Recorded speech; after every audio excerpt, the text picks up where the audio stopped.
하나님이 세상을 이처럼 사랑하사 독생자를 주셨으니 이는 그를 믿는 자마다 멸망하지 않고 영생을 얻게 하려 하심이라. 어렸을 때부터 목회자 가정에서 자라면서 정말 감사한 것은 나는 하나님의 자녀다. 하나님께서 나를 사랑한다는 고백이 저에게 있었어요. 이 고백을 가지고 살아가다가 대학생이 됐는데 즐거운 것들이 너무 많은 거예요. 그 즐거움을 옆에서 보게 되고 알아가게 될 때 제 마음이 너무 불편했어요. 그때 제게 든 생각이 하나님의 사랑이 전혀 아름답지도 않고 하나님의 사랑이 너무 일방적이라 느꼈어요. 내 마음속에 신앙 고백과 하나님을 아는 지식이 있는 것이 불편했고 더 나아가 원망하게 됐어요.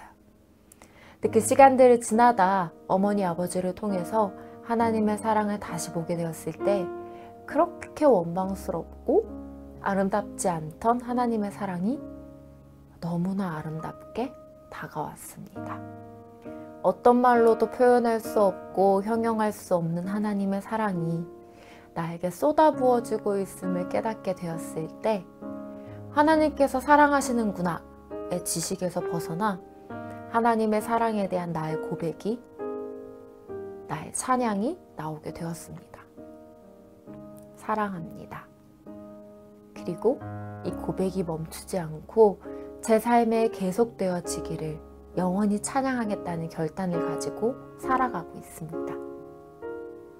하나님의 사랑에 대해 한 구절만 골라라 그러면 거의 대부분의 사람들이 요한복음 3장 16절을 꼽을 것입니다.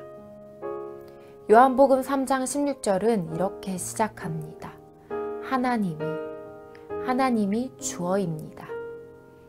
우리의 인생의 시작과 끝, 나의 구원이 바로 하나님으로부터 출발한다는 것입니다. 그리고 이어 하나님이 세상을 이처럼 사랑하사 독생자를 주셨다고 성경은 전합니다. 하나님이 우리를 사랑하시는 가장 확실한 증거는 내 것을 내어주는 데에 있습니다. 사랑에는 반드시 대가가 따릅니다. 진짜 사랑에는 내어주는 희생과 헌신이 있습니다. 하나님이 우리를 사랑하셨는데 그냥 사랑하신 것이 아니라 사랑하기 때문에 하나님의 형상으로 지은 인간이 죄의 종이 되어 있는 것을 모른 척하지 않으셨습니다.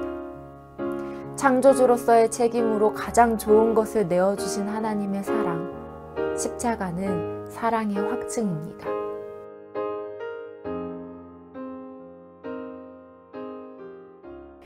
그런데 오늘 읽진 않았지만 뒤이어 나오는 성경 본문에는 곧 빛이 세상에 왔으되 사람들이 자기 행위가 악함으로 빛보다 어둠을 더 사랑한 것이니라.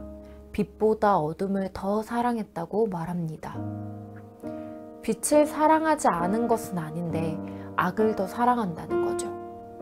우리의 모습이고 연약한 인간의 모습을 그대로 담아내고 있는 구절입니다. 그럼에도 불구하고 하나님은 내가 너를 사랑한다 말씀하고 계십니다.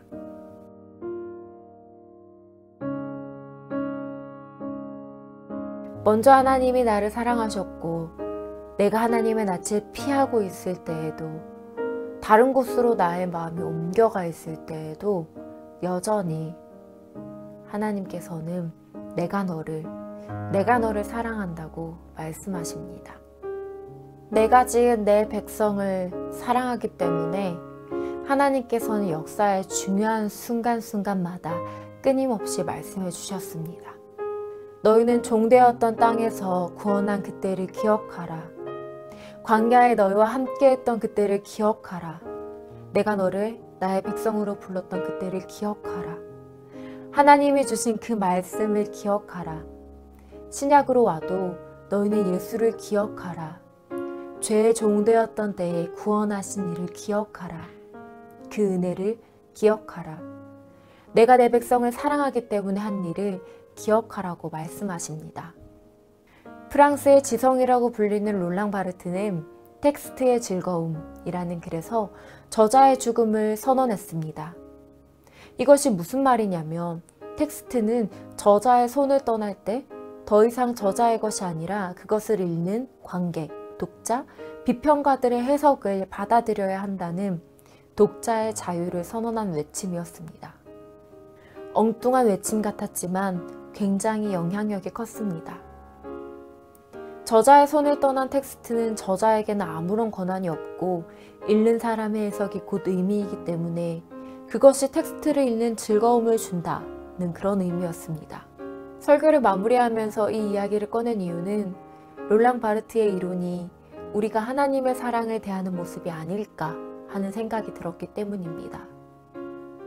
하나님이 지금 우리에게 완전한 사랑을 주셨고 거절할 수 없는 사랑 이야기를 수천 년에 걸쳐 적으셨고 예수 그리스도까지 이곳에 임하였는데도 불구하고 우리는 어느 순간 내 삶을 바꿔놓을 수 있는 이 놀라운 이야기를 내 삶에 가끔 꺼내보고 정서적인 위로나 내 감정의 위로를 받는 초라한 이야기로 전락시키고 있지는 않은지 우리는 돌아보아야 한다는 것입니다.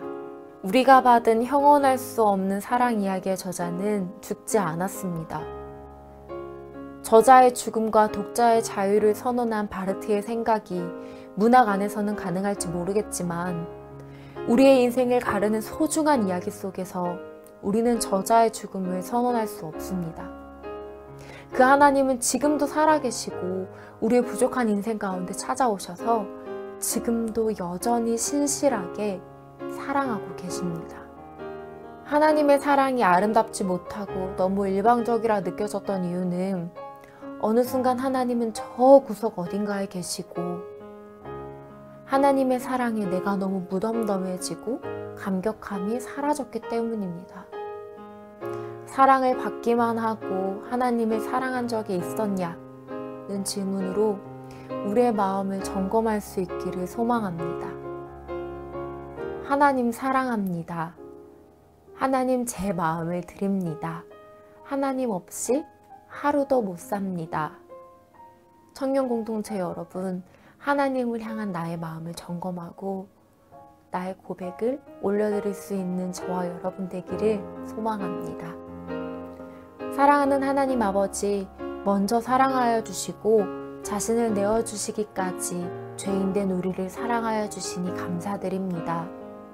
하나님의 큰 사랑을 받았음에도 불구하고 그 사랑에 감격하지 못하고 둔하여져 있는 모습을 발견합니다. 주님 용서하여 주시고 나의 마음을 붙잡아 주시옵소서. 하나님을 향한 나의 마음을 회복시켜 주시고 하나님을 향한 사랑의 고백이 날마다 넘치게 도와주시옵소서.